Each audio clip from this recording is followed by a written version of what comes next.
Eu sou a Silvia Zago, advogada, professora e palestrante. E esse é o Além da Lei, o podcast da IESA, da Escola Superior de Advocacia da OAB. Se você está ouvindo o Além da Lei pela primeira vez, esse é um podcast que eu trato das demandas e desafios do universo jurídico e do advogado contemporâneo, que diariamente é provocado a construir novas formas de se pensar e de se entregar ao direito.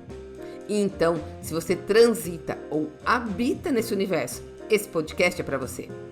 Mas esse podcast também é feito pensando em você, que é de outra formação e que do mesmo jeito tem sido desafiado pelas mudanças impostas, pelas novas tecnologias e pela necessidade de desenvolvimento das habilidades comportamentais, também conhecidas como soft skills, e que tem se revelado como um diferencial de competitividade e como ferramenta de manutenção das nossas relações e dos nossos postos de trabalho. Então, se você pertence a outra tribo, esse podcast também é idealizado para agregar algum valor à sua vida e à sua carreira. E sendo você da área do direito ou não, aqui você vai encontrar um conteúdo de qualidade compartilhado sempre de forma leve, bem-humorada e regada a boa música. E se você quiser participar da construção desse conteúdo, envie sugestões de pauta para sileliazago@gmail.com ou também pelas redes sociais, principalmente o LinkedIn e o Instagram. E para me achar por lá, basta procurar por Silvia Zago. Então, resumindo, nesse podcast eu tenho falado das demandas, dos desafios, das expectativas e das perplexidades que, de forma geral, têm afetado os profissionais de todas as áreas. Porque, independente da carreira ou da formação, humanos é que somos.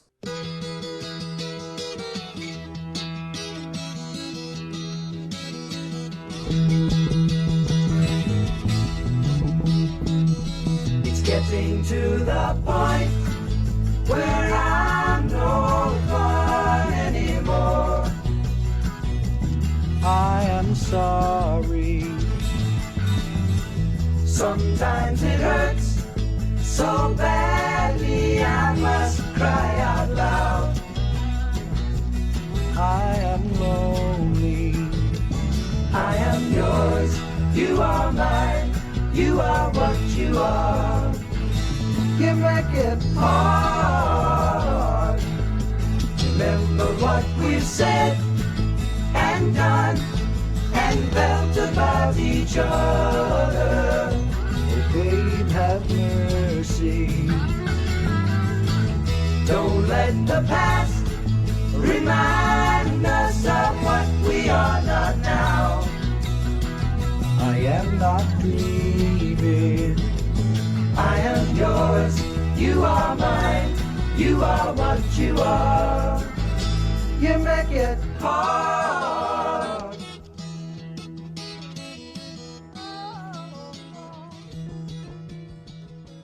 E o episódio de hoje nasceu a partir de uma confissão de uma cliente minha. A gente estava falando sobre a absoluta falta de tempo para fazer tudo aquilo que todos os dias somos demandados a fazer. E eu comentei o básico, comentei sobre a importância da gente ter uma listinha de prioridades diárias ou semanais para fazer a melhor gestão do nosso tempo e para colocar em primeiro lugar aquilo que de fato importa e que de fato faz a diferença. Ou seja, em primeiro lugar, sempre as primeiras coisas. E nesse momento, ela me confessou: Silvia, eu já cheguei num ponto que eu não estou mais fazendo a gestão do meu tempo. Agora eu passei a fazer a gestão das minhas prioridades. E eu não sei se isso é pra rir ou pra chorar. Porque esse não é um drama que só ela está enfrentando. Tenho outros clientes, especialmente os novos empreendedores. E também tenho amigos que estudam e trabalham, ou que só trabalham em excesso e que manifestam a mesma dor, ou seja, uma desconcertante falta de tempo para tudo. Aí a gente se pergunta, as 24 horas diminuíram? Quando é que elas encolheram que eu não percebi? Ou será que foram multiplicadas as demandas, Ou será ainda que, além da multiplicação das demandas, também foram multiplicadas as distrações e as paixões? Ou seja, aquelas coisas que são verdadeiros ladrões do nosso tempo e que nos fazem perder o foco e, às vezes, até perder o rumo. Por outro lado, eu também me pergunto o que a gente está fazendo desse tempo tão escasso que escorre entre os nossos dedos, feito um ovo quando se quebra, mas que a gente está tentando segurar, multiplicar e administrar. E outro dia, também envolta nesse dilema da necessidade de multiplicação do tempo. Sim, eu também enfrento esse mesmo desafio, porque humanos é que somos e o nosso barco ainda é o mesmo. Então eu pensei comigo mesma, será que se eu acordar mais cedo, tipo o professor Leandro Carnal que levanta às 4 da manhã, eu consigo produzir mais? E assim a gente segue, ora sacrificando algumas horas de sono, ora tentando espremer as atividades do dia, feito sardinha em lata para fazer caber mais e mais produtividade. Porque, como disse meu querido amigo e quase mestre em teologia, Luciano Geraldo, em algum momento da nossa história, alguém nos convenceu de que nosso valor não está naquilo que nós somos, mas sim naquilo e no quanto nós produzimos. Por isso que muitos profissionais, quando ficam algum tempo sem conseguir se recolocar no mercado de trabalho ou entram na aposentadoria, não encontram mais sentido para a vida e experimentam grandes doses de angústia e depressão. E isso em razão da cartilha do capitalismo, que diz que você só tem valor se estiver produzindo. E quanto mais você produzir, mais valor você tem. E então, não é sem razão que na obra Life is a Miracle, um ensaio contra a superstição moderna, o romancista e ativista ambiental Wendell Berry disse que não é difícil imaginar que a próxima grande divisão do mundo vai ser entre as pessoas que desejam viver como criaturas e as pessoas que desejam viver como máquinas. Bom, acho que já deu para perceber que o nosso bate-papo de hoje é sobre isso, sobre essa esteira chamada tempo, sobre a qual passam os nossos dias e a nossa vida, e que parece que está mais acelerada do que normalmente. Mas falar e pensar sobre o tempo é um dos grandes desafios da humanidade. E apesar da gente tentar aprisioná-lo dentro de intervalos rígidos, retilíneos e imutáveis, a percepção que cada um tem da passagem do tempo é única, é pessoal e absolutamente intransferível. É como se houvesse um descompasso entre o tempo que os relógios marcam e o tempo que nossos sentimentos experimentam. E quem levantou a questão dessa percepção pessoal do tempo foi o filósofo Russell. Para ele, o tempo é medido pela forma como percebemos as coisas e não pelo tic-tac implacável do relógio. E um exemplo disso é quando a gente tem a impressão de que alguns momentos demoram muito mais para passar do que outros. Como, por exemplo, a última semana de trabalho que antecedem as férias. Aqueles dias não passam, se arrastam. E isso em contraponto com as férias propriamente ditas, que na minha percepção passam sempre voando. E sobre o tempo, tanta coisa já foi dita e já foi cantada. Lá da Grécia Antiga vieram os conceitos de tempo representados pelos deuses Cronos e Kairos. O tempo do deus Cronos é esse que a gente já conhece, que pode ser medido no tic-tac do relógio, que tem a ver com sequência, que tem a ver com ritmo, que tem a ver com quantidade. Mas o tempo do deus Kairos, esse não. Esse tem a ver com qualidade e tem a ver com momento oportuno.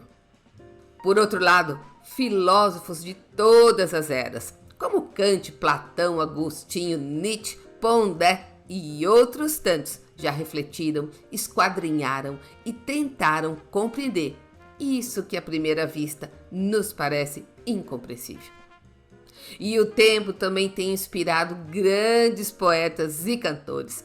E para fazer uma listinha só dos talentos da nossa terra, a gente tem a Nana Caymmi com a sua resposta ao tempo.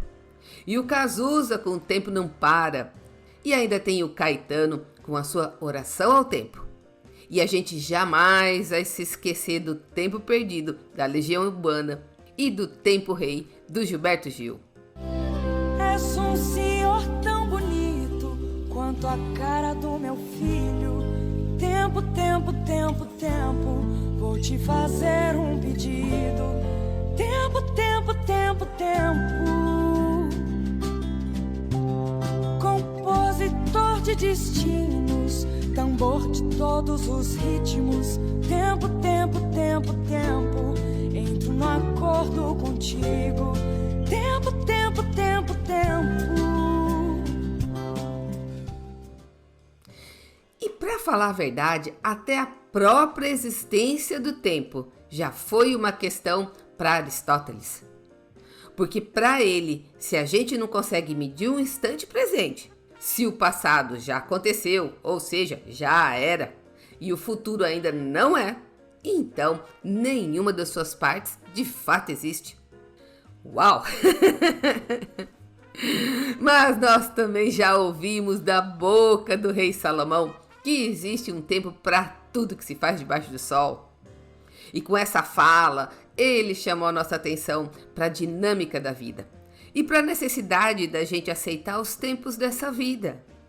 E assim, ele também nos alerta para a necessidade da gente identificar o momento que a gente está vivendo, para saber o que fazer. E às vezes, o que fazer é simplesmente parar e esperar o tempo passar.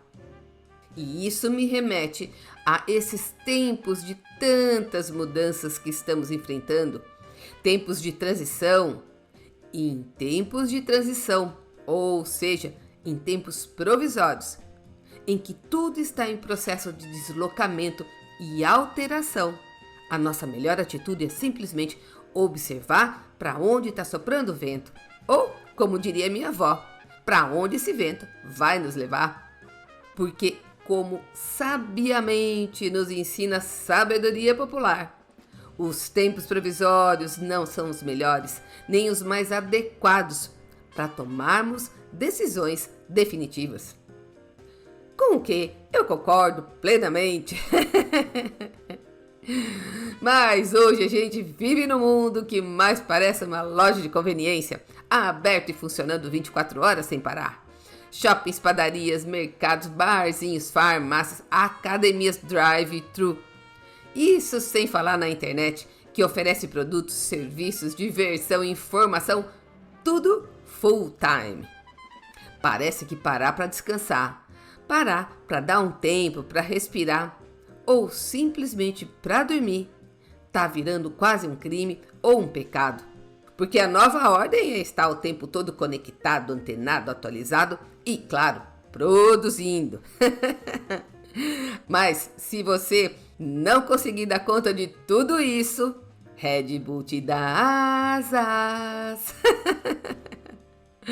E eu não sei se você sabe, mas na teoria da tríade do tempo, desenvolvida por um brilhante brasileiro, o Christian Barbosa, nós, brasileiros, gastamos 1/3 do nosso tempo com coisas realmente importantes e que fazem a diferença na nossa vida.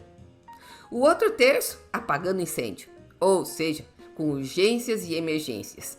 E o último terço da nossa vida a gente gasta com coisas circunstanciais, que segundo ele é tudo aquilo que não nos leva a lugar nenhum e que só nos causam frustrações. E aí surge a escritora americana e colunista do The New York Times, Tish Warren, dizendo que o tempo que a gente sacrifica das nossas horas de sono revela muito, mas muito, sobre as nossas paixões, sobre as nossas prioridades, sobre aquilo que é de fato importante para nós e que faz a diferença na nossa vida. E alguns exemplos que a gente pode extrair da nossa rotina são às vezes que, por exemplo, eu deito mais tarde para ficar papeando com uma amiga ou para assistir uma série no Netflix, ou ainda quando eu acordo mais cedo para terminar um projeto no meu trabalho ou até mesmo para estudar. O que de errado, vamos combinar, não tem nada. O problema é quando as diversões ou o trabalho começam a tomar uma proporção muito grande na minha agenda, em detrimento de uma necessidade básica, fisiológica, essencial para a saúde do meu corpo e da minha mente. E que a gente sabe que vai impactar na qualidade das nossas entregas no trabalho, na nossa performance nos estudos e também na qualidade dos nossos relacionamentos. Porque não tem bom humor que resista a uma noite mal dormida. Então, coitado dos nossos amigos, dos nossos colegas, da família, das equipes que são obrigadas a conviver com os reflexos da inversão de valores das nossas agendas de vida. E eu também gosto bastante e chamaria disso de ponto de atenção, quando essa mesma escritora observa que a relutância que a gente tem para parar para descansar ou para dormir, até mesmo no final de semana, em boa medida, é porque essa necessidade nos confronta e nos provoca diariamente com a realidade de que, sim, somos humanos, somos frágeis, somos limitados e absolutamente vulneráveis. E isso em meio a uma sociedade que dissemina e estimula a cultura da autodeterminação, ou seja, se eu quero, eu posso. Só que não. E nessa mesma linha, cabe falar também aqui sobre essa roleta russa de desempenho que a gente vive e que é a base do pensamento do filósofo coreano Byung-Chul Han, quando ele define esses tempos de pós-modernidade como sociedade do cansaço. Mas se o conceito de sociedade do cansaço foi construído sob o alicerce do excesso de desempenho no trabalho, do excesso de produtividade, na minha humilde opinião, essa exaustão também tem sua origem na prática de outros excessos. Ou seja, a meu ver, existem outros ingredientes nessa receita que juntos nos levam à exaustão e ao esgotamento. Numa sociedade onde se demanda mais e mais desempenho, onde as novas tecnologias e especialmente os novos meios de comunicação derrubaram a barreira colocada pela CLT das 8 horas de trabalho, eu tenho visto muitos colegas nas poucas horas que lhes restam do dia ou dos finais de semana se entregando aos excessos das diversões e dos entretenimentos. E isso como válvula de escape e ferramenta de alívio para as pressões do dia a dia. E aí, quando chega o domingo à noite, bate aquela tristeza, aquele cansaço, e na segunda lá vai ele se arrastando trabalhar. Isso parece até uma questão da chamada dissonância cognitiva, que é quando você sabe que uma coisa é errada, mas vai lá e faz. Aí, sua mente, que de boba não tem nada, fica buscando 1000 argumentos para justificar aquele seu comportamento ou aquela sua escolha ou decisão. Tipo assim, você só nega impostos e depois justifica. Ah, mas com um governo corrupto desses. Ou então, você não ajuda nenhum pedinte na rua, nenhum vulnerável social, nenhuma criança no semáforo, sob a justificativa que isso é um problema dos governos, que as ONGs estão aí para isso mesmo, ou que não quer estimular esse estilo de vida. Mas para mim, também faz parte dessa receita de cansaço e de esgotamento, o excesso de ofertas, de produtos, de serviços e informações que chegam até nós ininterruptamente através do céu, do mar e do ar. Um apelo constante para que a gente compre ou use ou adquire, para que dessa forma a gente consiga se destacar da multidão e nossa felicidade seja verdadeiramente completa.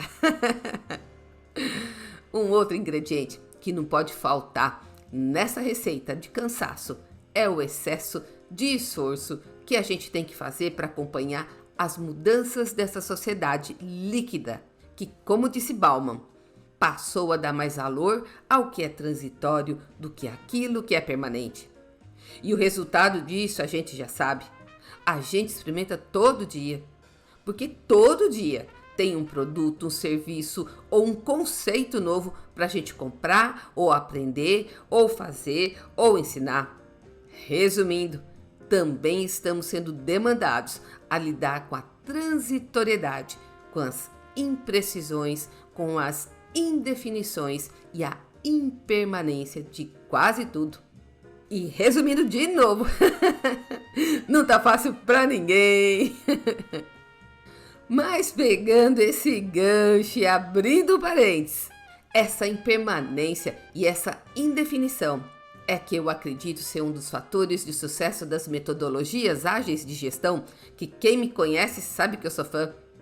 Principalmente quando elas propõem o desenvolvimento de grandes projetos através da construção de pequenas partes, ou melhor ainda, em pequenas etapas, e que podem ser rapidamente corrigidas ou adequadas ao cenário ou ao contexto, caso ele venha mudar.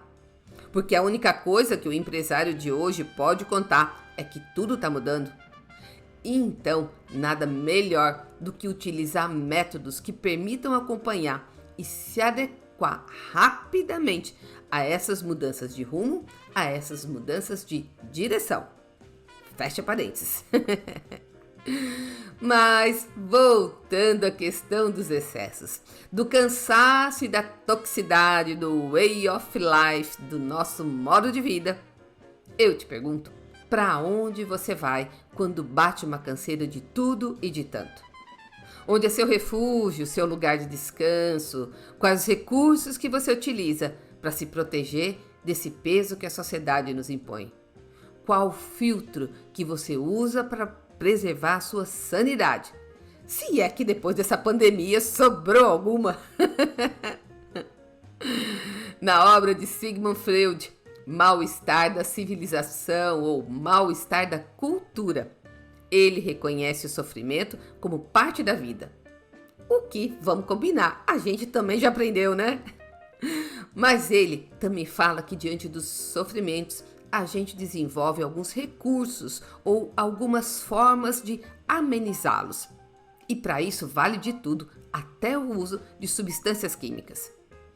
E pensando nisso, eu cheguei à conclusão que uma das ferramentas ou um dos recursos que a gente pode lançar a mão para lidar com o efeito dessa sociedade do cansaço, dessa relutância em parar, dessa resistência em pausar, dessa ilusão de que as coisas não acontecerão se não estivermos lá ou se não estivermos à frente, está numa palavrinha que em algum momento e por alguma razão que eu desconheço completamente, convencionamos que não é uma coisa muito legal. E eu tô falando aqui dos limites, porque a gente adora não ter limites.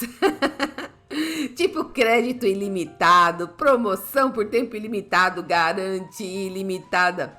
E isso sem falar no open bar e no all inclusive, ou seja, come e beba ilimitadamente.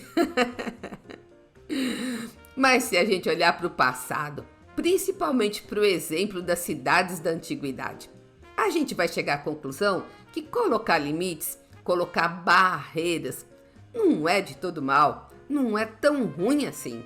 E eu explico. Boa parte das cidades antigas tinham seus limites delimitados por grandes muralhas. E o objetivo dessas muralhas eram vários. Um deles era definir um território e demonstrar que naquele território havia um dono. No caso, havia um rei. Não era um espaço sem governo ou uma terra de ninguém. O outro objetivo era se proteger também da invasão de eventuais inimigos. E o último objetivo era até mesmo se proteger do ataque de animais. Resumindo, a delimitação, os limites colocados nesses territórios eram feitos guardas, feitos seguranças que os protegiam dia e noite. Então, quando eu transporto esse conceito de limite como ferramenta de proteção para o nosso tema de hoje, eu chego à conclusão que colocar limites na carga horária do meu trabalho, nas demandas que chegam a qualquer hora do dia ou da noite. Colocar limites no tempo que eu dedico aos entretenimentos de toda ordem. Pode sim ser um remédio para esse esgotamento que muitos de nós temos experimentado. E eu estou falando aqui de um limite que abre espaço ou um tempo de pausa, um tempo para respirar, um tempo sem redes sociais, um tempo para renovar as forças, para sair de dentro da floresta e olhar a paisagem de longe, ou simplesmente um tempo para se desconectar de tudo e se reconectar com você mesmo. Segundo o hedonismo, a busca pelo prazer e principalmente pelo prazer intenso, juntamente com os bens materiais, constituem a finalidade e o sentido da vida humana. E lembrando que nos nossos dias o prazer se tornou sinônimo de consumo de bens, de serviços, de informação e por aí vai. Então, se eu quero ter acesso a esses bens e a esse prazer, eu tenho que produzir mais e mais a cada dia.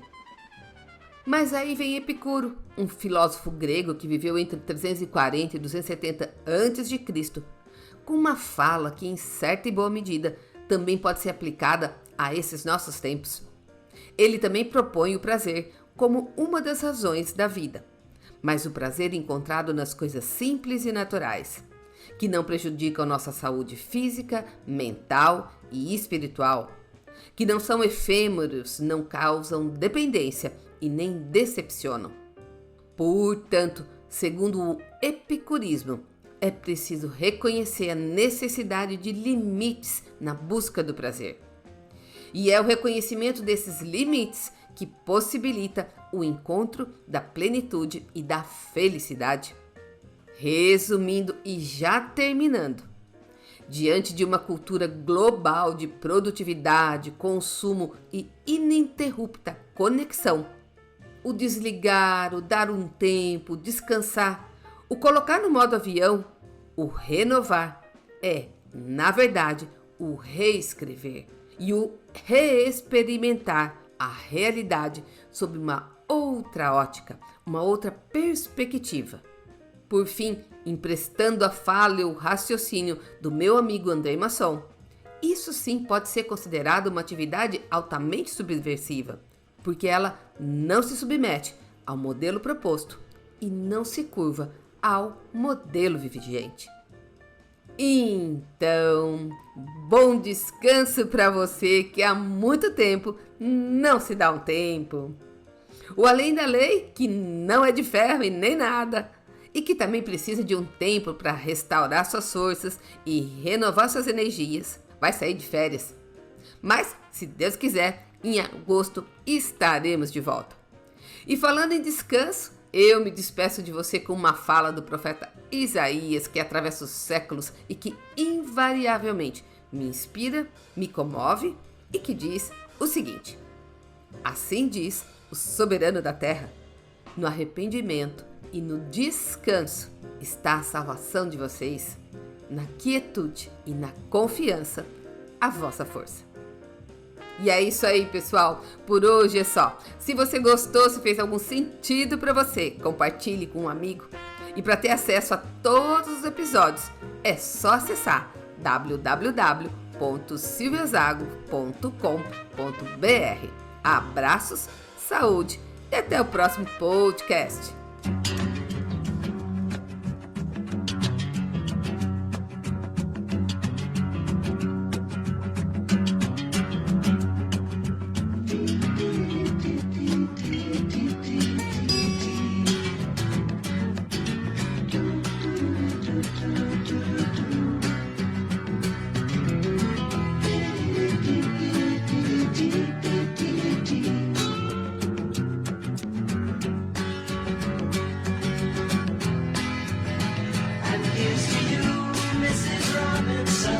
Jesus loves you more than you will know. Whoa, whoa, whoa. God bless you, please, Mrs. Robinson. Heaven holds a place for those who pray. Hey, hey, hey. Hey, hey, hey.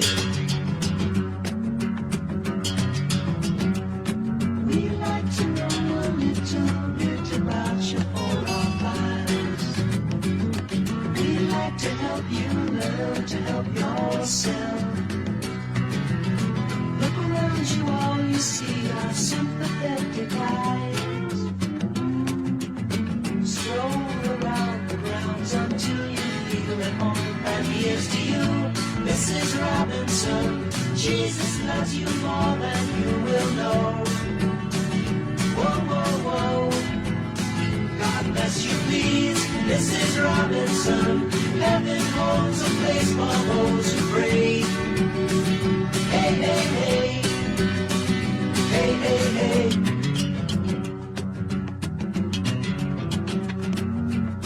Hide it in a hiding place where no one ever goes. Put it in your pantry with your cupcakes. It's a little secret, just the Robinsons affair. Most of all, you got to hide it from the kids. Cuckoo-cuckoo, Mrs. Robinson. Jesus loves you more than you will know. Whoa, whoa, whoa.